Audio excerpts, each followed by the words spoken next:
Will Labour restore the BBC to the national broadcaster we need it to be, or believe it can benefit from a subservient corporation afraid to hold power to account? I'm going to read into this interesting piece from Byline Times, you guys. Let's go.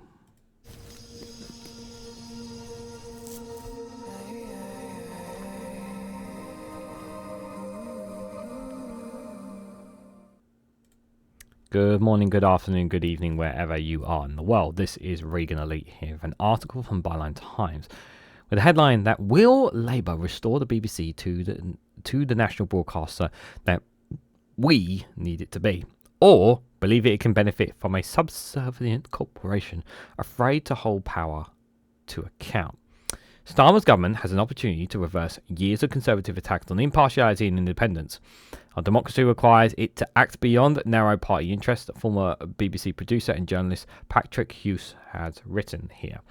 Guys, while you're here, make sure you hit the like button and share across social media so others are notified of this video. The British Broadcaster Corporation needs to return to neutrality of what it used to be. It has lost its way. When you have journalists like Laura Queensberg, who have their, for example, her backside is so far up the Conservatives and Boris Johnson. It is insane to think that they think that they are some kind of speaking within the rights of British people. BBC has some journalists and some news stories that they do not accurately give to the British public. There needs to be a change, especially when it comes to who the chairman is. The chairman and the board are too influenced by politics.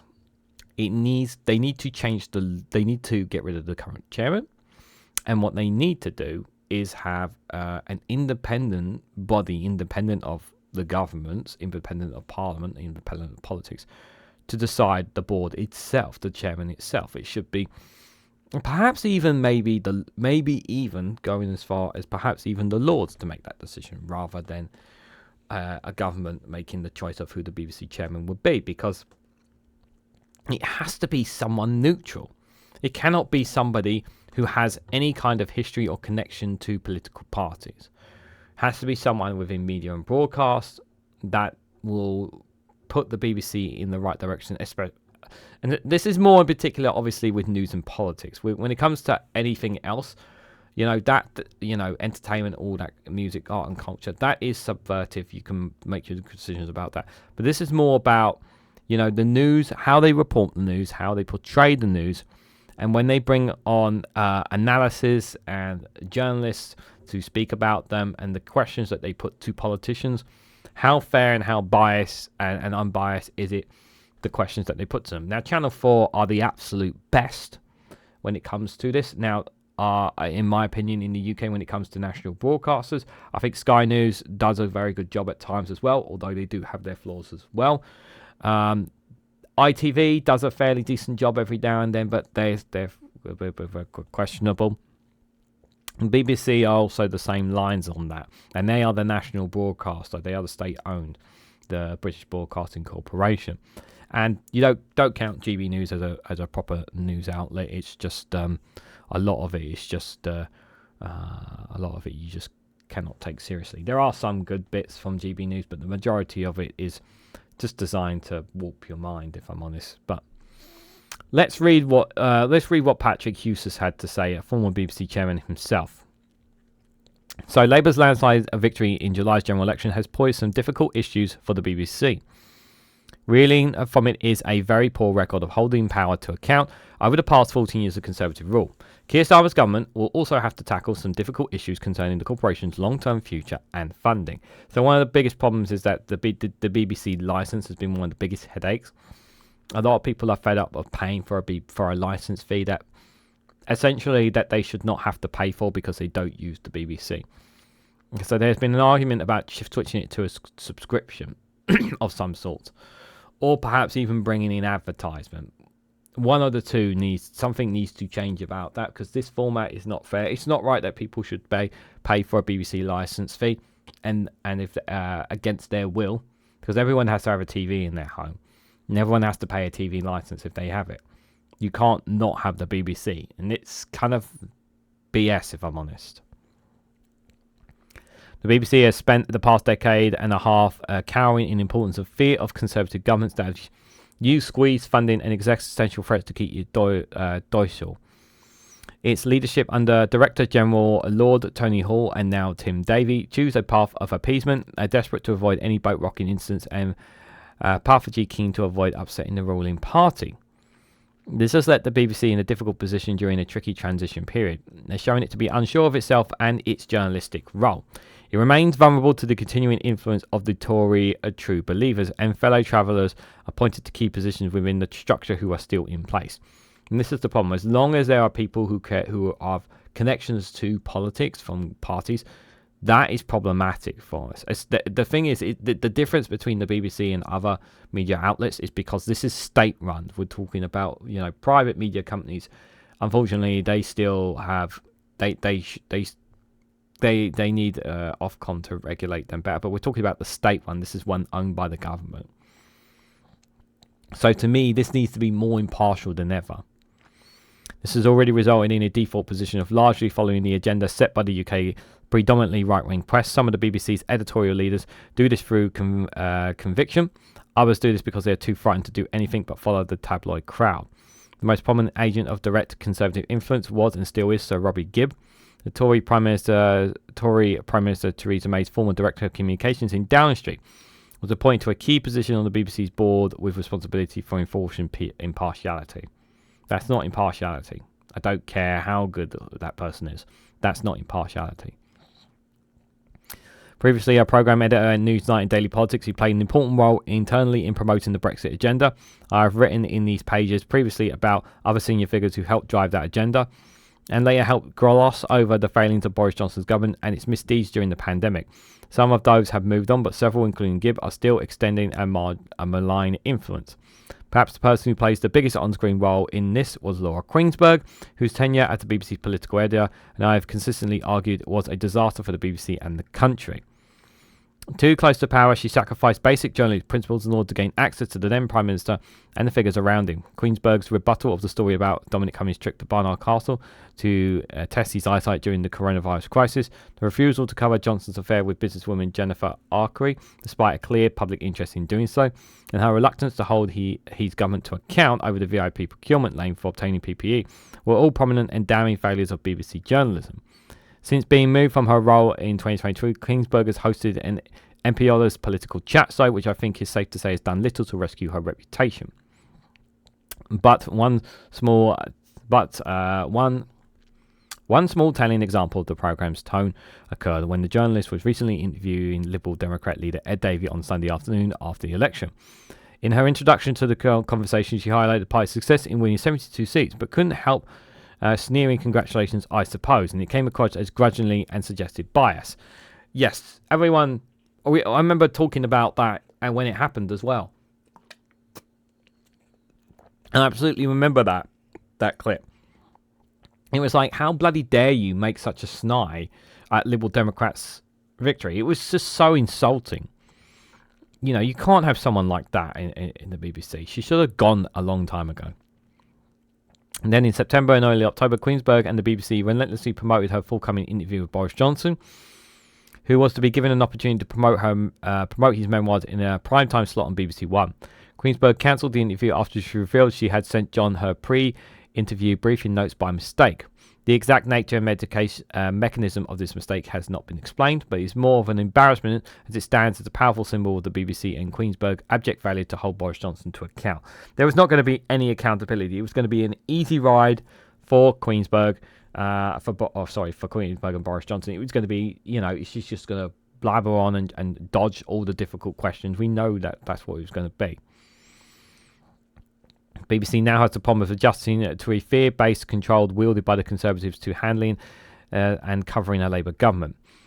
In opposition, Labour talked about the need for strengthening the BBC's independence, perhaps by extending the period of Royal Charter review from every 10 years to 15 years. The corporation will have taken some comfort from those positive noises, but exactly how those good intentions transition into practical action remain to be seen.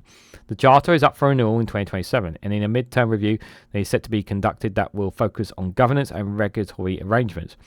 It will not look at BBC's mission purpose or the method in which it is funded, meaning that the licence fee is safe for now. I've said my piece on the licence fee. I do think it needs to change. The BBC has not always had a comfortable relationship with Labour Prime Ministers. Perhaps most famously, it fell out with the Blair government over the Iraq War, something that resulted in a judge-led inquiry and the registration of the then Director General Greg Dyke. But after Tony Blair's first election win in 1999, I remember BBC managers telling newsroom journalists that Labour's large mandate meant they should be wary of being too harsh on the new administration too soon. They framed Blair's victory as evidence of a new centre-left consensus in the UK that the BBC, the national broadcaster of record, should be wary of challenging too vigorously too early. And it seems everything is very different now.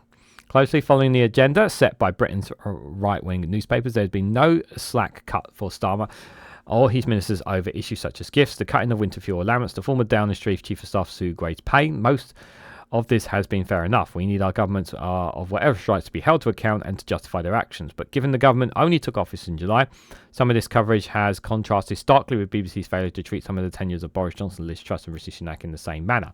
Yeah, well, we know that because of the people who are running the BBC. Another continuous sign of weakness is the BBC's choice of guests in its daily politics programme, which has not improved since Labour's election victory. We still routinely see and hear from figures from right-wing think tanks, the funding of which is unclear and the academics' credentials questionable. Bizarrely, Truss former Chancellor, now former Conservative MP Kwasi Kwarteng, is routinely given a platform to provide his views. This is the guy that crashed the economy, and yet his views apparently are interesting. Explain. This is the man who helped tank the UK's economy after just a few weeks in office. BBC's airtime is as precious and should not be wasted on people whose insights are immeasurably worthless. But none of this would be as much of a problem for the BBC if it had not done a better job of shining a light on years of Conservative corruption, dishonesty and incompetence. There is much for the BBC to do, but Labour has an opportunity to make a difference. It should start by clearing out the BBC board, but in its mid-term review of the Royal Charter, it needs to go further by setting up robust mechanisms to ensure that the broadcaster's efficiency and genuine protect its reputation for impartiality, which has been so badly damaged. Looking further ahead, if it's guaranteed to secure an inadequate and by means significantly increased funding for the corporation, the BBC could free the BBC from the fear that it has made it so feasible in the face of successive hostile governments. Corporations should do itself a favour by cutting back the excessive salaries of its senior executives and talent. 100%. Some of the talent, some of the people's wages on the BBC is stupidly high. Ridiculous, some of the pay that some of these guys get. A strong independent BBC is good for Britain, democracy and for world journalism. Labour could do what is right and could instead retreat to a position where it feels that it too can benefit from a weak and subburdened national broadcaster frightened to hold power to account. We will learn more about the nature of Starmer's government, about how it treats the BBC in the months and years ahead. And this is by, once again, Patrick Howse, who is a former BBC reporter and producer. Very interesting piece there. I like some of the things that he has said there. And there's definitely, obviously, cause for concern. For too long, the BBC has not been holding the Conservatives to account. They were doing a very piss poor job. Let's call it what it is. A poor job of holding them to account, and some of those within it. Now, I'd like to think that they will, and so far they have done pretty okay, I would say, with Labour. But what needs to happen is that eventually, when Conservatives come back into power, that will happen at some point, unfortunately, unless, of course, it's reform, because there will be some kind of power on that side of the spectrum. BBC needs to show its impartiality, and that's the problem that it needs to have. I don't believe in this premise that some people think that the BBC should be shut down, destroyed, or whatever. Nonsense. The BBC should no. I don't want any kind of This state broadcaster is important. It holds a very special place in the British public's heart, with the exception of Scotland. I know how my Scottish friends feel about the BBC, also particularly here in England. But there are fundamental changes that need to be made. It needs to be more impartial. It's far too biased still. And if they don't make the fundamental changes to it, then it's going to be more of a hindrance rather than a help for the British public. And it will unfortunately be going down the road of misleading people and not being clear and concise with its news and analysis of the topics of the day. But what do you guys honestly think about the British Broadcaster Corporation, the BBC? What do you guys think Labour should do with it? What do you guys think Labour will do? Do you think Labour will do anything? Let me know your thoughts and more about the BBC down in the comments section below. If you found this video interesting, please hit the like button. We greatly appreciate it. Share this across social media so others are notified of this video. If you haven't subscribed already, please consider subscribing because it really does help support the channel. If you want to go one step further and financially support me and the work that I do here, you can do so by becoming a YouTube member for as little as 99p. Or you can join me on Rumble or Patreon for exclusive content on those platforms. So thank you all so much for watching, and I hope to catch you all very, very soon.